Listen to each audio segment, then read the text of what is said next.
dear beloved, Boss Mike, Cervera. General Torre, mga kababayan. Eto na, mga kababayan, no? Pasok, General. Huwag na natin patagalin to. The case of Rodrigo Roa Duterte. Okay, ano Sa pong... kanyang mga statements doon sa last rally. Opo. So we already submitted it for unlawful utterances at saka inciting to sedition. So Naku! Kita nyo? Inciting to sedition, mga kababayan. Grabe talaga si Digong, ano? Oo, tama yan, General Torre. Banata mo ng banatan. nandun na rin sa docket ngayon at for case build up na rin yung reklamo natin kay Naku! former President Duterte. si General Torre, masipag tumagkaso. Kaya nga, mga kababayan, yung mga vlogger, magulat na lang kayo, dinadampot na neto. Tandaan nyo nung nakaraan, di ba? Marami itong dinimandang mga vlogger. Di po ba? Alam nyo kasi kapag ka nagdemanda kayo, dapat di na tinatalakay in public. Kasi di pwede yun. Maaari po kasi maaari ko kasing, alam nyo yun, makaapekto sa kaso. Kaya itong si General Torre, yung mga dinimanda niyan, ongoing, mga kababayan. Dinidinig sa korte. Kaya mga kababayan, magulat na lang kayo, yung mga vlogger nila tulad ni Banat Bay, mga kababayan, na hari ng fake news talaga, mga kababayan, abay, talagang delikado yan. Kaya nga minsan, napapansin nyo ba, hindi na nagla-live si Banat Bay? Kasi mukhang tinataguan niya yung mga warrant niya. Tinataguan na siguro yung warrant ni Banat Bay. Kaya hindi na makapag-live. Ano po, mga kababayan? Puro record na lang Puro upload na lang, puro vlog na lang. Pero live, wala na mga kababayan. Bakit kanyo? Yan na nga Dahil napakaraming nagsampa ng kaso sa kanya.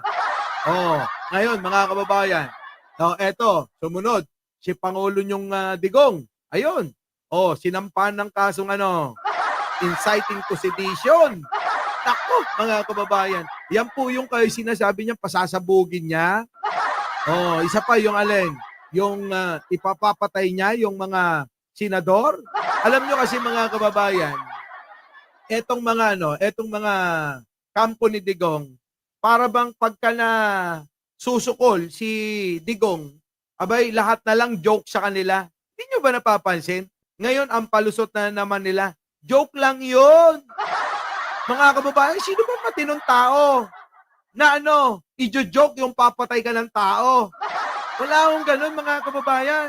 Hindi ginagawa na na biro ang pagpapatay. Di po ba? Subukan nyo si Pangulong Bongbong Marcos, ang magsabi niya sa kanila. Para maubos yung mga animal na yun, ipapatay na lang natin. Tignan ninyo kung hindi nila pinutakte. Tama po ba, mga kababayan? Lalo silang nanggalaite. Mga kababayan, hindi nga yun. Ginagawang biro. Unang-una mga kababayan, matanda na yung nagsasalita at nagsasabi, hindi naman minor de edad. Abay, tignan niya, si Digong sa sobrang tanda niya, konti na lang, mawawala na Di mo ba? Sa haba ng panahon niya, habang buhay niya sa mundong ito, abay, hindi pa niya natutunan yung magandang pag-uugali. Abay, umabot na ng 81, mga kababayan. Hindi pa niya natutunan yung magandang pag-uugali, yung magandang asal. Mga kababayan ko? Di po ba? Shoutout po sa 1,100 na nanonood. Ngayon, mga kababayan ko, eto na, humantong na rito. Siyempre, yung mga apologist niya, sila Panelo, yung mga vlogger nila, na mura ng mura, dahil hindi nila ma-express yung gusto nilang sabihin. Dahil nga kulang din ng paliwanag, parang ako. Kaya anong ginagawa? Mura lang ng mura. Mura sila ng mura. Ang yan. Putik na yan, mga kababayan, Ang pangit talaga ng natututunan nila kay Digong. Ang pangit ng natututunan nila kay Digong. Mga kababayan ko, si General Torre itong nasa litrato. Baka isipin nyo, si Digong to. Hindi ho. Si General Torre yan. Yan ho yung nagsampa ng kaso.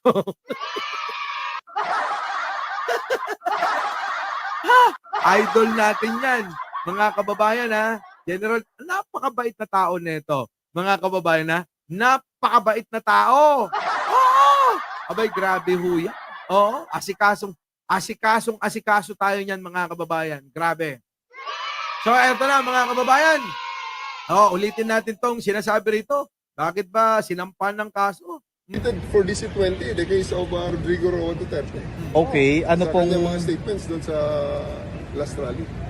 Yung kanya daw statement sa last rally, mga kababayan, ayun yun daw ho, yung mga sinabi niya doon ang naging basihan kung bakit itong si Digong, mga kababayan, ay nagsampa ng mga kaso. Di lang ho isa, mga kababayan. Po? So we already submitted it for unlawful utterances at saka Ay, nako. Ano na yun, mga kababayan? Iyahan na natin sa kanya yun. Doon na lang tayo sa inciting to sedition. Mabigat yun, mga kababayan. Yung po yung mga naging kaso, mga kababayan, ng ilang mga politiko nung panahon ni Erap, panahon ni Gloria, yung mga yan, mga kababayan. Di ba? Sedition. Yan po yung mga kababayan.